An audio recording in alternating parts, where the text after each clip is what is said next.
is how to get your classes set up.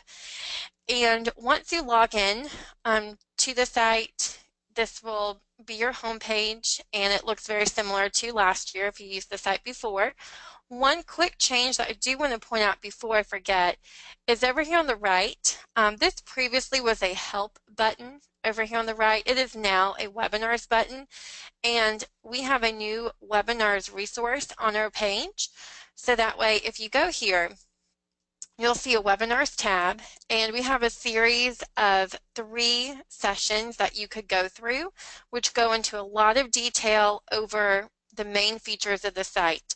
And obviously you can pause if you want to check out something as you go through the webinar, or you can skip around and just watch what you want to learn about. So this is a new resource. We hope that it will be helpful. We also have live sessions of each one as well, if you wanted to sign up for any of these here. But it would be the same information that you could watch on your own. So hopefully you'll take advantage of that. We will keep those updated as we make major changes on the site. Okay, so let me go back home. So first we're going to go ahead and learn how to get a class created. And I'm going to go through everything first, and then if there's any questions, I'll be happy to stick around after the 20 minutes or so, because I want to make sure we finish on time, and then I'll answer any questions that anyone has about anything on the site. Okay, so within your Classes tab, you'll click the link to create new class, and the reason it's so important to set up your classes is because through your class is how you're able to give assignments and benchmarks, and then really be able to track your class progress and data afterwards. So to set up your class, you just give this class a name, whatever you would like to call it, and then make sure that you check the appropriate content area that you need access to for that class. And then you'll continue to step 2, which is where you can add students. Now, if you're teaching elementary level, so 3rd, 4th, or 5th grade, you do have to add all of your students. If you teach middle or high school, we leave it up to you whether you want to go through the step of adding students yourself, or you can put this ability on your students and have them join your class. And I'll be happy to go through afterwards and show what that looks like as a student, because it is very easy. But if you wanted to go ahead and just add students yourself, that process is just to go through each letter and find your students. Now, this is a sample account, so there's very few students listed, but at a traditional school, you would have a lot of students per letter. So if you need to filter that by grade level so that you're just looking at 9th graders, for example, you can filter that, and that at least will narrow it down who you're searching for. You also have a search by name. If you just wanted to begin typing per the student's name and do a search, you can find them that way. And then to add, I'm just going to click to add the students. And so as you can imagine, it's a little bit tedious of a process. That's why it can be a good idea to have students add themselves. But once you go through and add your students, then you can save. And you can always go back and add more students later. So if you didn't see some of your students, that's because they don't have an account set up yet with USATestprep. But once they're added into the site, then you'll be able to find them in that list. So here are the classes created, and if you team teach and you need to share your class with another teacher at your school, then you can just select that teacher's name in your building, confirm that you want to share the class with them, and then the secondary teacher will be able to view your class gradebook, all of the results that come in for that class. The only thing currently that a secondary teacher cannot do is create assignments for the class. Right now that has to be done through the primary teacher's account. That's something that we are potentially looking into changing going forward. But as of right now, only the primary teacher, let me go ahead and save that change really quickly. As of right now, only the primary teacher is able to give assignments to the class. Now notice there is a change option near the primary teacher. So if this class was ever moved completely to a different teacher, that could be adjusted there. So let me go back home, and the sample class has been created, so it's showing up here now, and there's a little pink S to let me know that it is shared with someone else.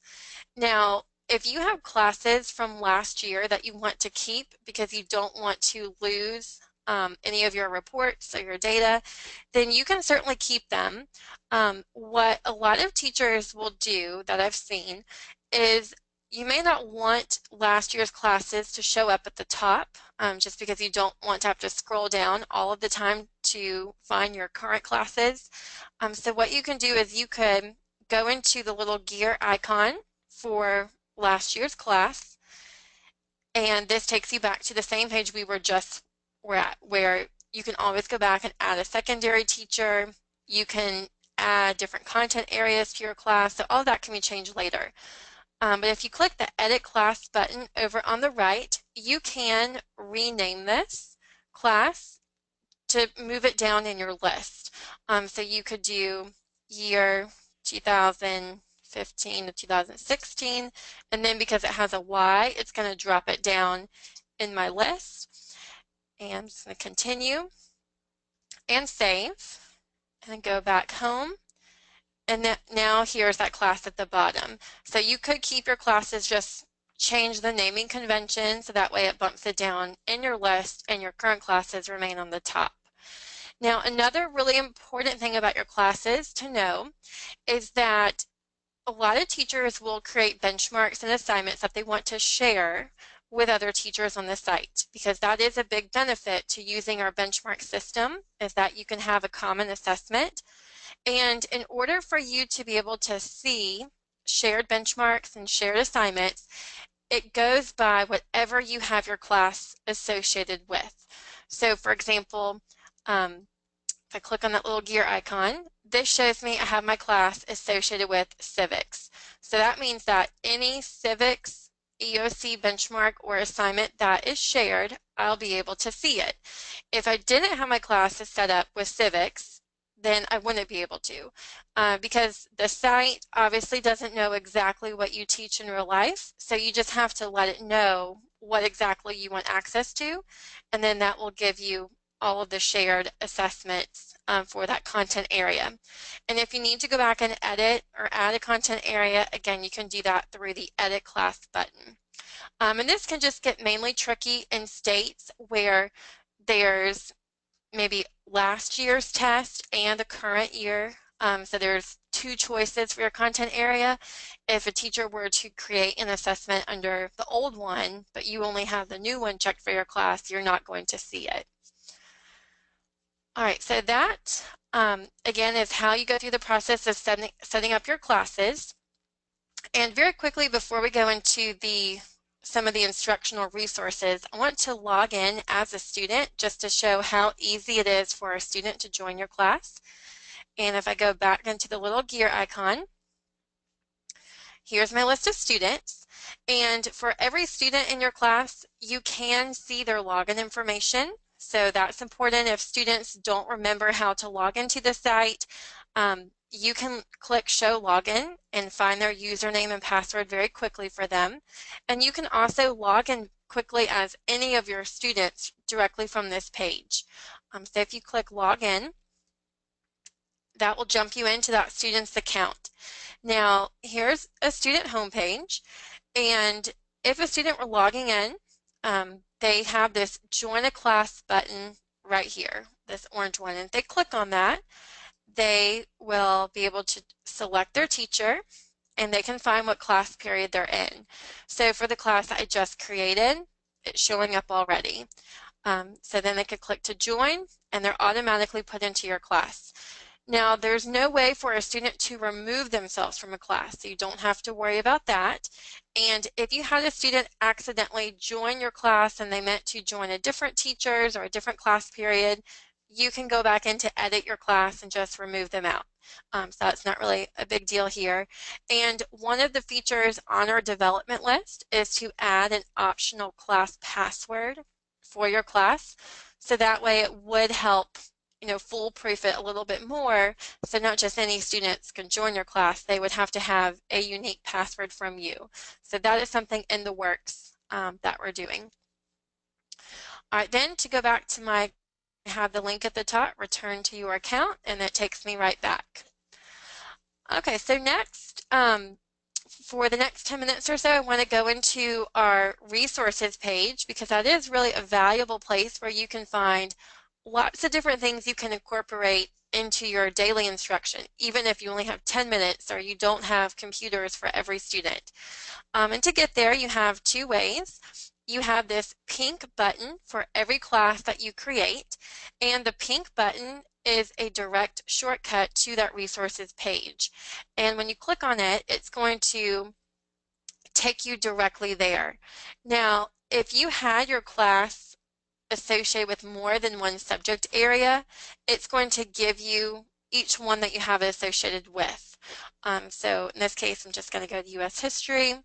And all of these pages can also be accessed using these different tabs along the very top. So if I were to go into U.S. History down here, it takes me to the same place. And whether you teach ELA, math, science, social studies, all of the pages have the same resources available. In the top section, we do have some online resources, and I want to point out a couple of these here. First is the Bellringer. This is a very popular feature because it's a great way to incorporate some quick practice as a warm-up, or if you wanted to have students answer a question before they leave class as their ticket out the door, you can use this. And what you'll do is select what kind of question you want. Multiple choice is the most popular, but you could do a short answer, a vocabulary term, or even a free response question. Then you'll choose your standard. And once you choose your standard, you're going to have 5 options to choose from. And you can obviously look at them ahead of time. You can also display instructions for students. So if you have specific instructions, like write, I can type here.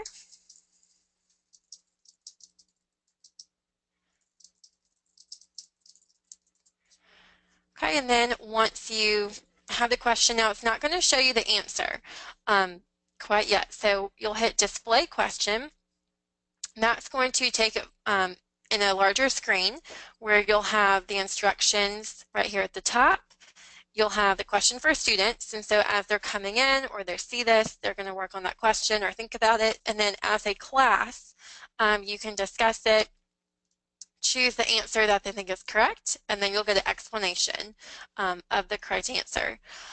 You can also, change the font size if that's needed, make that larger or smaller.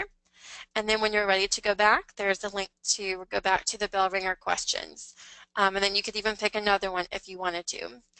And then if you want to start over, so if you want to pick a different type of question or a different standard, you can go through the process again.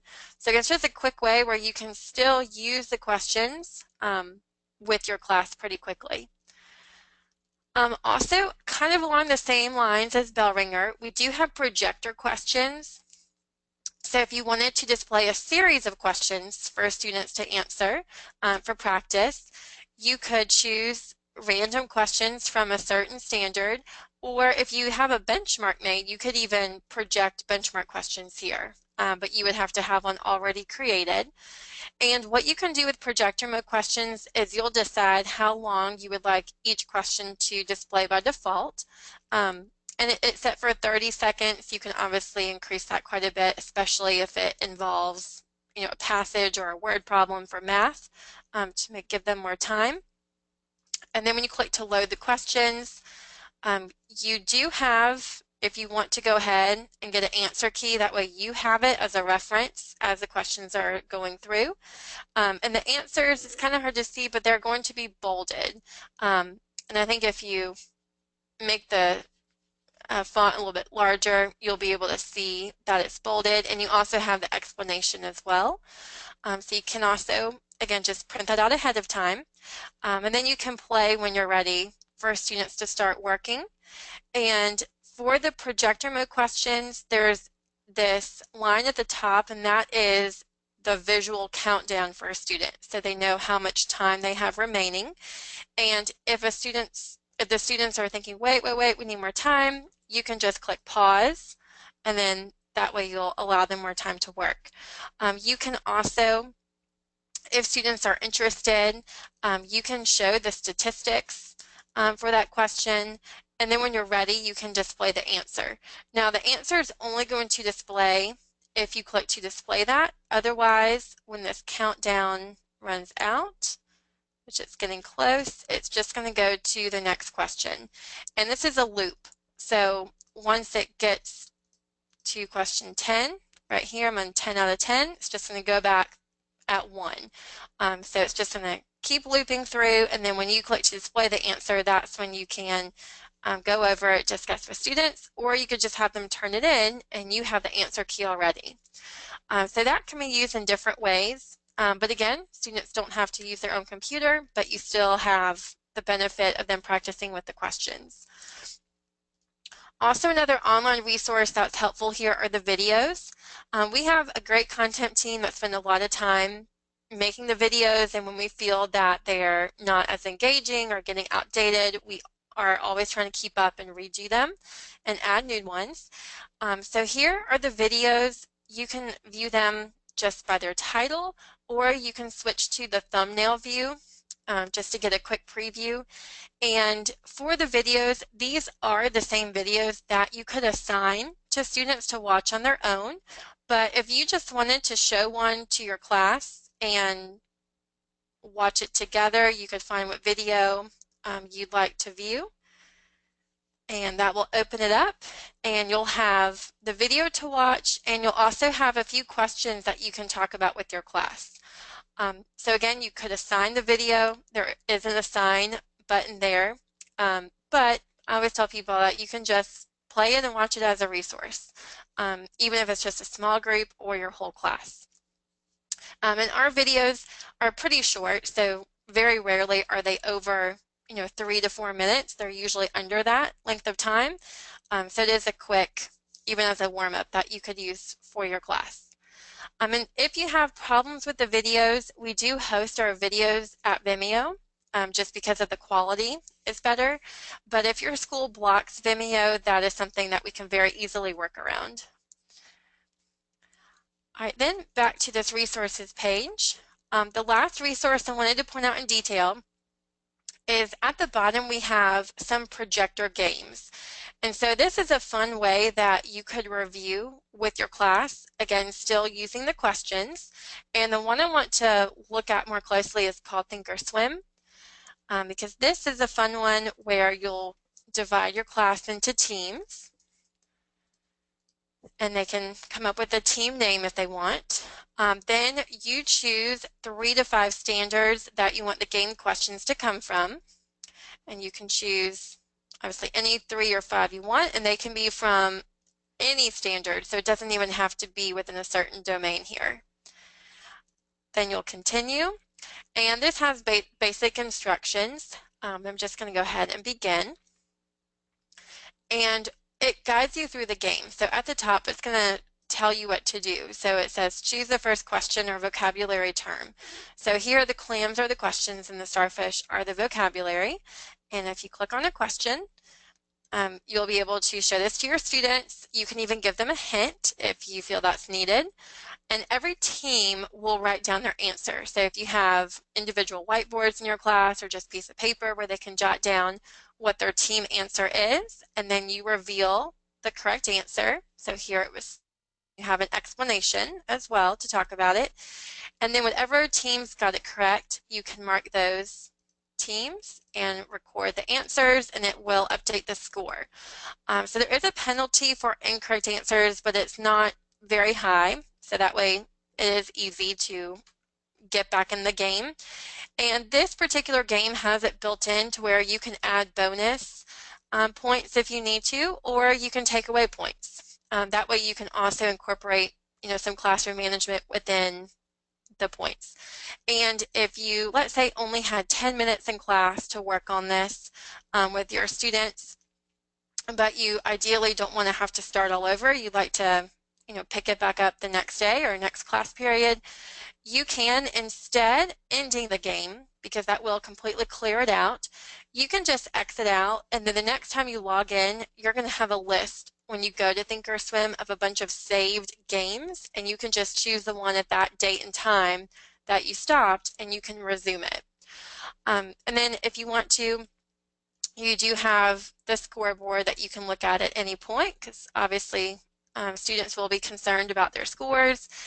We also have fun sound effects at the bottom, and you can maximize the game board and just get rid of that little section at the top if you need to make it larger. So again, that's just one example. We do have a couple other themes available for Projector Games if that's something you like and want to do with your class.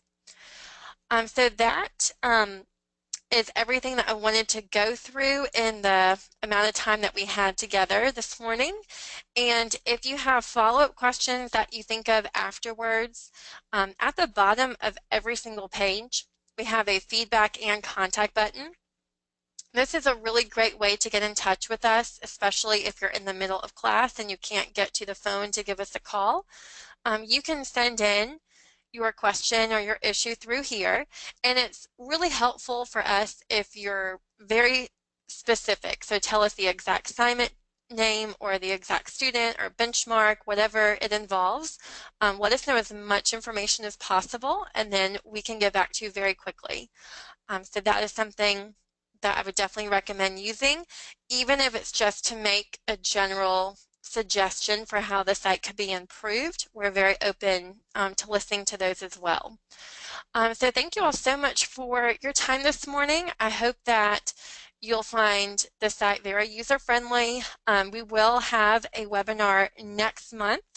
Each month we have kind of a special topic webinar for the month, and next month is going to revolve around our new token system, where students will be earning tokens on the site, which they can cash in to play games in the arcade. So none of that is live yet. That is a new feature that we're going to be rolling out after Labor Day. So next month's webinar is going to cover that.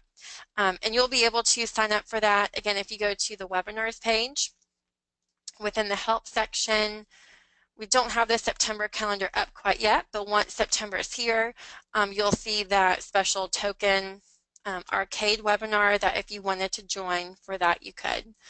And I will be happy to stick around and answer any questions that you may have, but otherwise I hope you all have a great rest of your day.